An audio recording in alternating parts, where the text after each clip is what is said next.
খবর পড়ছি আমি চিকুন আলী, যাদের হাত নাই তারাই দিবেন তালি। শুরু করছি পৃথিবীর সকল জীব জন্তু জানোয়ারের নামে, তাদেরকে আমার অসংখ্য সালাম এবং শুভেচ্ছা। শিরোনাম: মানুষের কামড়ে মশার মৃত্যু। ভারতে মানুষের মাঠে হাগার কারণে নেপাল, পাকিস্তান, চীনা সকল সৈন্যর পলাতক। ছাত্রকে পড়াতে গিয়ে শিক্ষকের মৃত্যু। হাসপাতালে শত শত লক্ষ লক্ষ মশার ভিড়।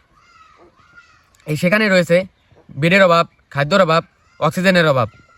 ডক্টর ইউনুসকে দৃষ্টি আকর্ষণ করছি যে তাদেরকে উন্নত চিকিৎসা দিয়ে মেরে ফেলা হোক, এজন্য আপনি আবার নোবেল পুরস্কার পাবেন। আপনারা জানেন যে কিছুদিন আগে ভারত একটি মিসাইল চেক দেয়, যা ঠিকমতো কাজ না করার কারণে মশার ঘাঁটিতে যায় সেই মিসাইলটি পড়ে। এর ফলে মশা মাছিগুলা 5 ফুট ছাড়া, ভিসা ছাড়া বর্ডার ক্রস করে বাংলাদেশে এসে অবস্থান নেয়। মশাকে দেশে জায়গা দিয়েছিল হাসু আপা নোবেল পাওয়ার জন্য।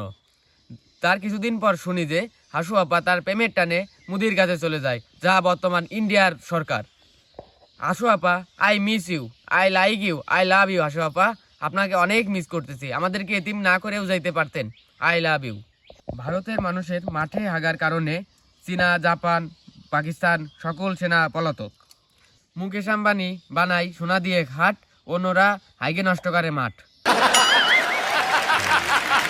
হাসু আপা ভারতে গিয়ে মূলা সহ নানান ধরনের তরকারি বাংলাদেশে পাঠানো বন্ধ করে দিয়েছে। তারা একই তরকারি ঘন ঘন খাওয়ার কারণে তাদের মুখে নাই আর কোনো স্বাদ। সকাল সন্ধ্যা তারা মারে পাত। रहा नहीं जाता, तड़प ही ऐसी है ना। আমি কইতাছি না কোনো ছন্দ, তারা পেদে পেদে ছড়াচ্ছে দুর্গন্ধ। তাদের কারণে হয়েছে যুদ্ধ বন্ধ। তারা যেই গাছের গোড়ায় হাগে তারা সেই ফলই খায়, এই জন্য তাদের মাথায় আছে শুধু ছাই। আয় শালারা যুদ্ধ করি আয়। ছাত্রকে পড়াতে এসে পাদের গন্ধে শিক্ষকের মৃত্যু। মুদির দেওয়া চানাচুরে ছিল না কোনো স্বাদ, এজন্য খেয়ে তারা ঘন ঘন মারে পাদ। বাংলাদেশে মিসাইল নাই, তাতে কি হয়েছে? পাদের যে গন্ধ অন্য দেশ হয়ে যাবে জব্দ। থ্যাংক ইউ মুদিদা, I love you so much. हरामी हो बेटा।